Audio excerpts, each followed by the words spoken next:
Did I glitch on you guys just then? My screen froze and I heard somebody else's voice. That was peculiar. Anyway, what I was saying is Giclée, list you respect. Oh, Giclée is really just a very high-end inkjet with, again, archival quality inks on archival quality substrates, which is just a fancy name for surfaces. So you can really have that kind of confidence in a lot of these printers. And if you go to Epson's site, they don't just have consumer level, okay, which is what you're probably going to buy at Best Buy or Staples or Office Max. Then they have like prosumer level, which I would assume the Stylus Photo 2200 and printers in their range, I would say a prosumer. They're between professional and consumer. And then they have their high-end, large format professional printers. No one's going to argue the quality of those as opposed to Giclée and which is superior or inferior. Well, you can't use any non-recommended ink with your printer, so you have to use the recommended ink. If it's the Photo 3000, it's probably Ultra Chrome ink. You should definitely take a look at the Epson site.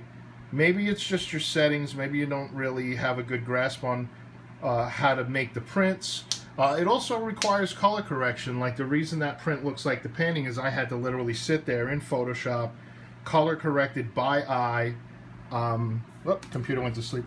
Color corrected by eye and make sure that it matched, because the first printout came out very blue. The hair was very blue when really in actuality, well, then you should be able to get good art prints from it.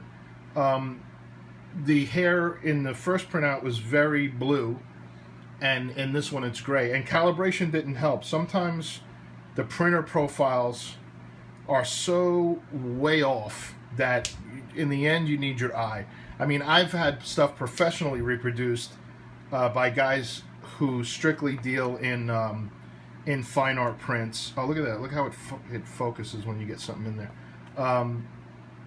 And we literally had to sit there and do some test prints. It's the only way.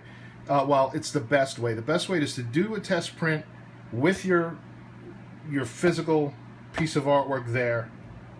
Yeah, what are you gonna do? It's part of the welcome to art, right? How much shit do we throw in the garbage, right? Yeah, well, you live in the Hamptons. You're complaining about ink? How dare you? Yeah, so the best thing is to match the printouts to your original artwork.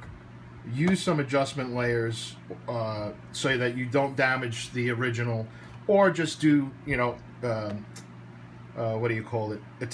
Iterations. I think it's iterations or versions. Just save them off. You know, like this would be like Biomech Face V1, and then do another one with the color adjustment V2, V3, V4. So you never lose. You always want to save your original file and maintain the integrity of it. That's why I like using adjustments, because if I turn all this stuff off, back here is the sketch just as it came out of my sketchbook. So it's in this file. And I also have the original scan saved in a scan folder that I just put my raw scans in. So anyway, that was fun.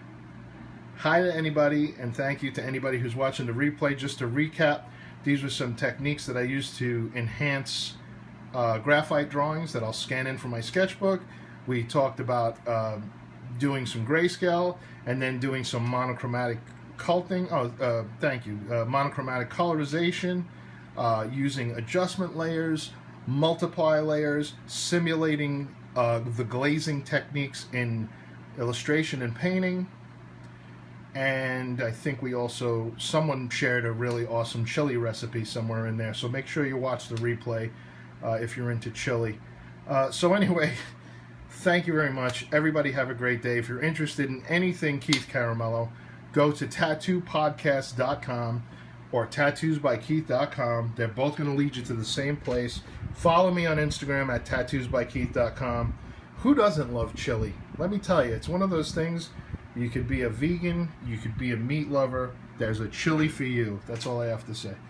But peace and love, and I'll catch you guys soon. Thanks.